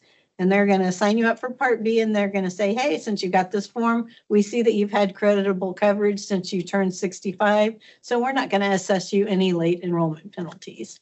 So that's very important, and this is what the form looks like. All right, more about Medicare. There are Medigap policies, so you're going to sign up for your A, your B, and your D. That covers your basic, your prescription drugs, your hospital, your labs, your doctor's visits. But guess what? There's no out-of-pocket max. With all of those things. There's a deductible, but there's not an out-of-pocket max. So if something catastrophic happens to you, your out-of-pocket expenses could get really high and go on forever, and nobody wants that. So signing up for either a Medigap policy, which is known as a Medicare supplement plan, or a Medicare Advantage plan is what's going to help you out with these out-of-pocket max issues. So basically the Medigap policies, there are 10 different Medigap plans available, and you can see them all on the Medicare.gov website, or a Medicare broker or advisor will be happy to tell you about all the different ones and the differences. AA retirees have an 11th option. It's a Medigap VIVA. VIVA is just an employee-funded trust, and it was funded by some funds that came available when some airlines went bankrupt. So to maybe help out their retired workers with another option for a Medigap plan. I don't really know if it's any better or worse, but we could get you some information about it if you're interested. It's just another option. And Part C Advantage plans are also an option. You can either sign up for a Medigap plan, a supplement plan, or you can sign up for an Advantage plan. You can't sign up for both. And the Advantage plans are the ones you see advertised all the time. They're offering all kinds of perks along with them, like gym memberships and things. The crux with these plans is they tend to be more comparable to an HMO type plan. So they, you might have to go in a certain network. And if you live in a really big urban area, that might not be a problem. You might have lots of options with an Advantage plan and enjoy those perks.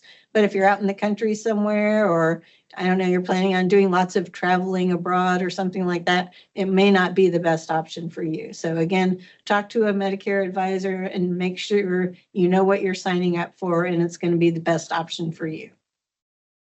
And again, the Medicare website that has a lot of good information is www.medicare.gov. Okay, so we've covered a lot of important things here, a lot of information. Talked about what do you need to retirement, what do you get in retirement, what about income? We talked about some of the health insurance options. Now there's these little other details that you need to think about. So let's talk about some of those. What else do I need to research? Need to think about life events, optional insurance, such as your, accident insurance or long-term disability or life insurance.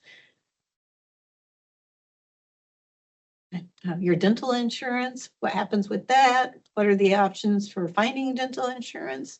Flexible spending.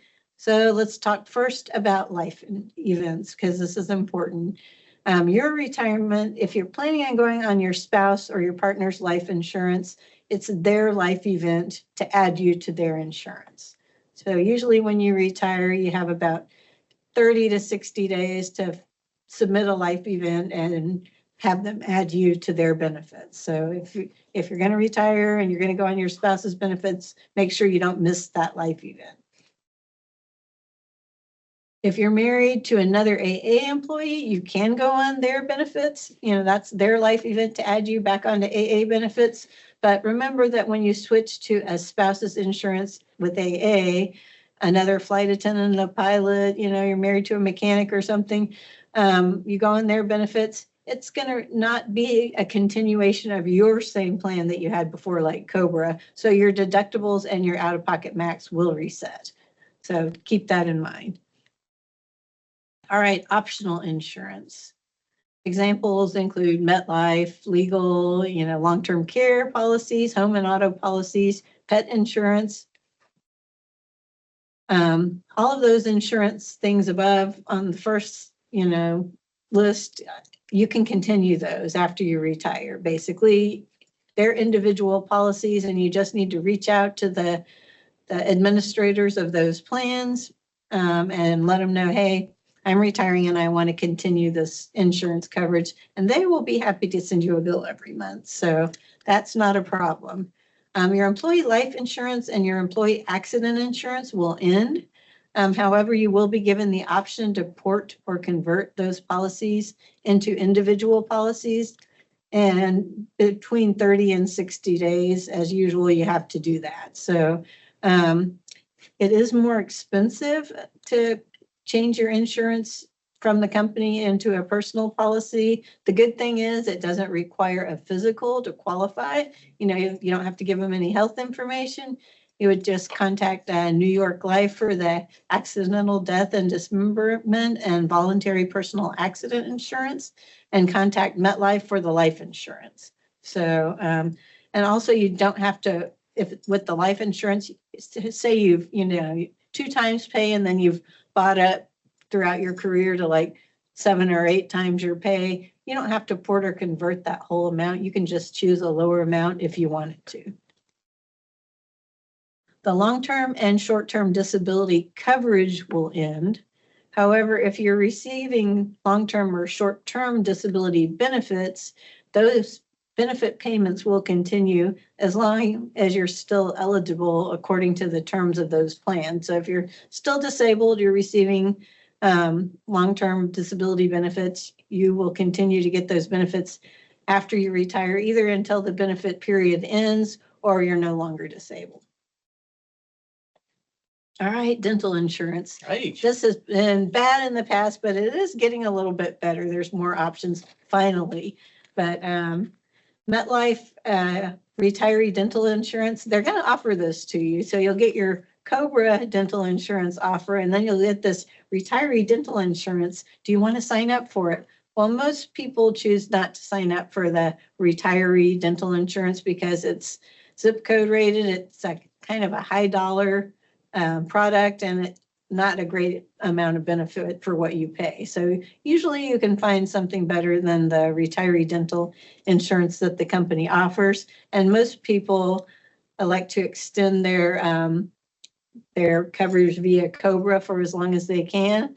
And then also there's more things available as riders that you can connect with your Medicare plans. So if you're talking to a Medicare advisor about signing up for Medicare, talk to them about dental as well. All right, the AA Credit Union has a dental club through Benefits Services of America. A lot of people sign up for this. It's not really insurance, but if you go to one of their pretty extensive list of providers, they will offer you a pretty decent discount. So, and Costco has something similar to that people often sign up for. You can go to dental schools and be a guinea pig. That's always an option. And Patrick says, once the bleeding stops, your teeth will look great. But I've talked to people that have actually done that and got really good care from the dental schools. As I mentioned before, finally, they're getting with the program that retirees still have teeth. We're not all wearing dentures, some of us maybe, but we still are concerned about our dental care. And so a lot more of them are starting to add dental riders as an option when you sign up for Medicare, which is a good thing. All right, flexible spending. So we always talk about flexible spending plans, and basically every year it's like, you need to use a certain amount.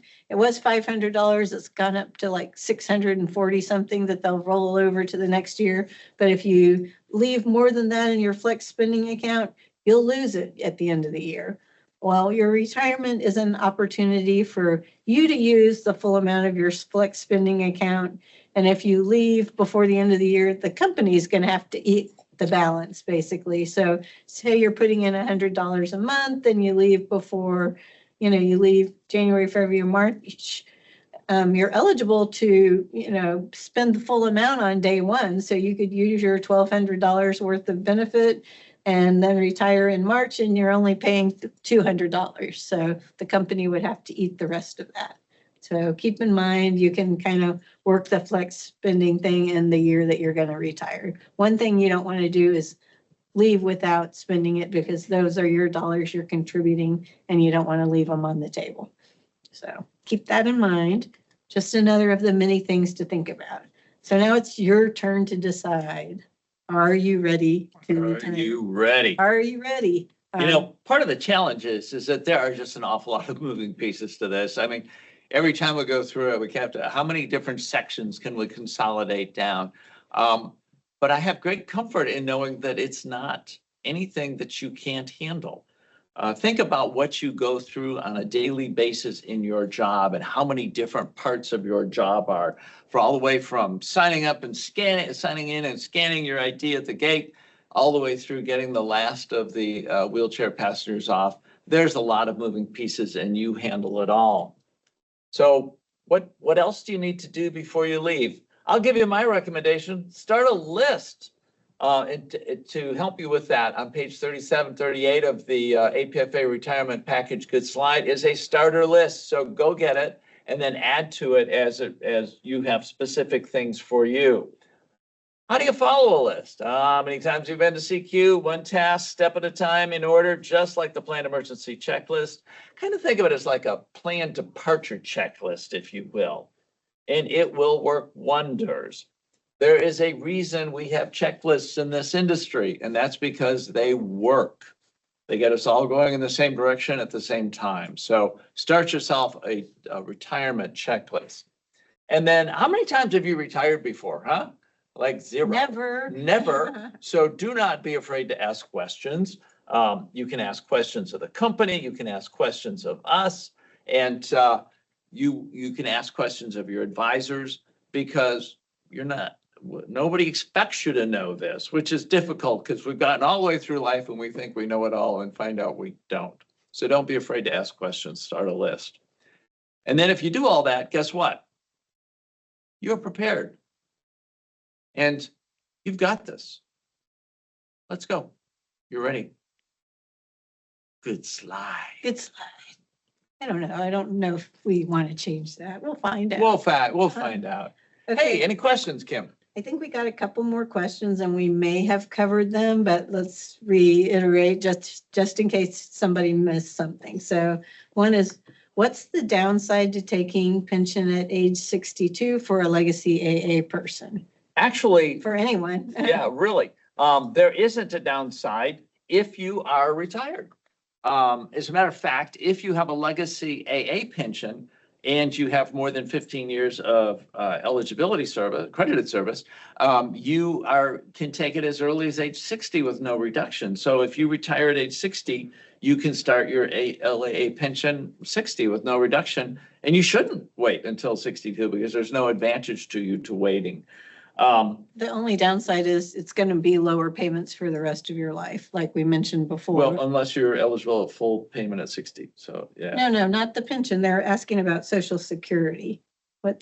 Oh, no, that's at pension. Okay, you're right. Okay. I thought I heard the word I pension. thought it was Social Yeah, Security. I guess I had Social Security on the brain. So. Yeah. I wonder if they meant Social Security because they said age 62. No, there's not a downside to taking your pension at age 62 as long as you're retired. Yeah, you know? yeah. Because there's not a reduction now. It's a little bit weird because when you go on the Fidelity website, it says our retirement age is age 65. I don't know why it has that in there. I think it actually says that in their pension plan, but then our pension plan was modified somewhere along the way.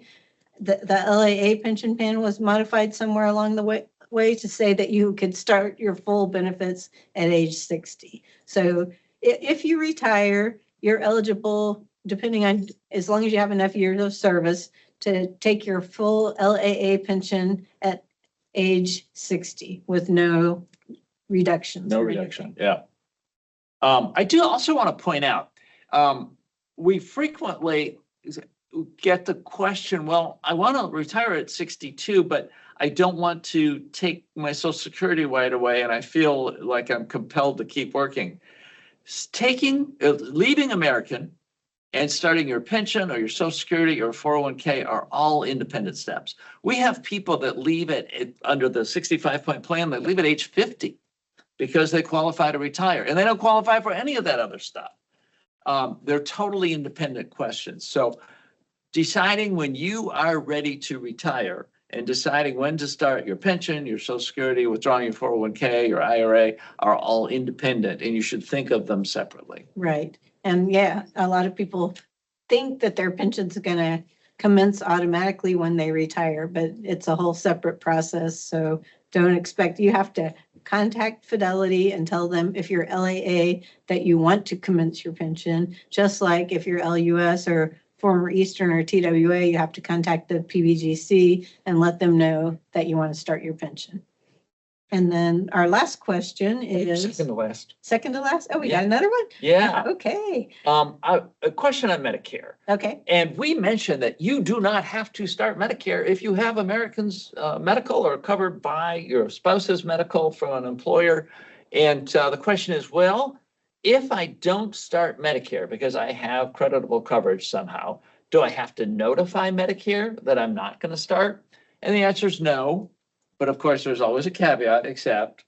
So the answer is no, you don't have to notify Medicare, you're not going to start unless you're one of those very strange people that currently have Social Security coming in, either because you're disabled or something. Or you're double dipping. Or you're double dipping. Well, yeah, double dipping, you could be. And in that case, they will automatically enroll you in Part A. And if you're one of those weird people, and then also one of the few people that don't want to be enrolled in Part A because you've got an HSA, you do have to tell them, don't auto-enroll me. Don't auto-enroll me. Stop. I've got creditable coverage. But for most of us, the answer is no. You don't have to let Medicare know. And some people conflate that delaying and being late in the same thing. And being late and delaying are two completely separate things. No penalty by delaying if you have creditable coverage. Then we've got our last question. Got another last question, huh? Oh, wait. No, that's the one. That's I was another one. looking at. Okay.